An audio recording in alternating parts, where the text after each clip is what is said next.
কখন আইলি?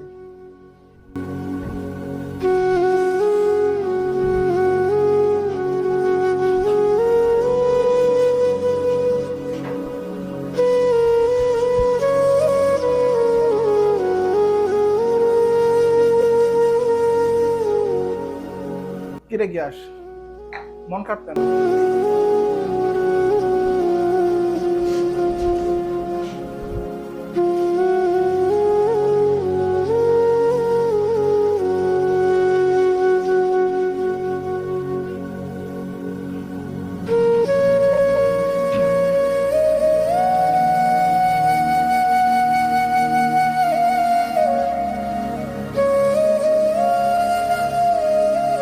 গিয়াস, তো চুপচাপ কে? কি হয়েছে তোর?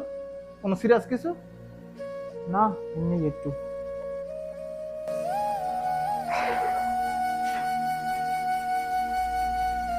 কিরে কি হয়েছে তো মন খারাপ তোর? ডিউটিতে কখন আসছিস তুই? আসছি একটু আগে।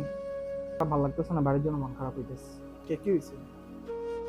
আসলে অনেকদিন হয়েছে তো আসছি, বুঝছো, 2 বছরের প্রায় উপরে হয়ে গেল। নতুন কোম্পানিতে জয়েন করলাম, বাড়ির জন্য অনেক মন খারাপ হইতেছে, আমার জন্য, সবার জন্য।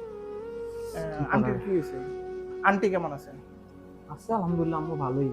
এমনি বলে সব সময়, কবে আসবি কবে আসবি, অনেকদিন তো হলো। তো আম্মুর আমি বলি যে এখন দেখেন আমি মাত্র নতুন কোম্পানিতে মাত্র জয়েন করলাম, তুমি বললে তো আর যাওয়া যায় না, বুঝিস তো, বুঝছিস। হ্যাঁ, এটা তো আছে। আম্মু কি বলে জানোস? আম্মু বলে এবার ঈদে তোর এত টাকা পাঠাইছস, এত বড় গরু কুরবানি করছে জানোস, বলে আমরা যে মাংস খাই না, মানে আমাদের ভিতর থেকে মাংস যায় না, মানে ওরা এত খারাপ লাগে। তো আমরা তো খাই, তোরা কষ্ট করে টাকা ইনকাম করস, আমরা এখানে মজা করতেছি। তারপর আম্মু এটাই বলে যে কবে আসবি কবে আসবি। তো আমি হাসতে হাসতে বলছি যে দেখেন ইনশাল্লাহ খুব তাড়াতাড়ি চলে আসবো, তো টেনশন করেন না, এটা মাত্র নতুন কোম্পানিতে জয়েন করলাম, এই আর কি, আর কোনো কিছু না। আসলে প্রবাসীদের জীবনটা এটা, হ্যাঁ, বুঝছস।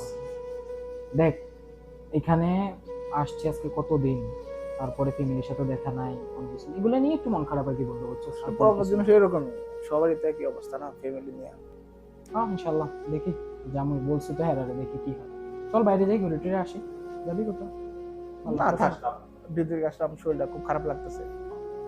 যা, মন খারাপ করিস না, সময় হলে তো যাবি, বুঝিস না। এখন ওকে একটু- ওকে ভাই, আমি একটু ঘুমাই পড়বো, আমার ভালো লাগতেছে না তো। আচ্ছা, ওকে বাই।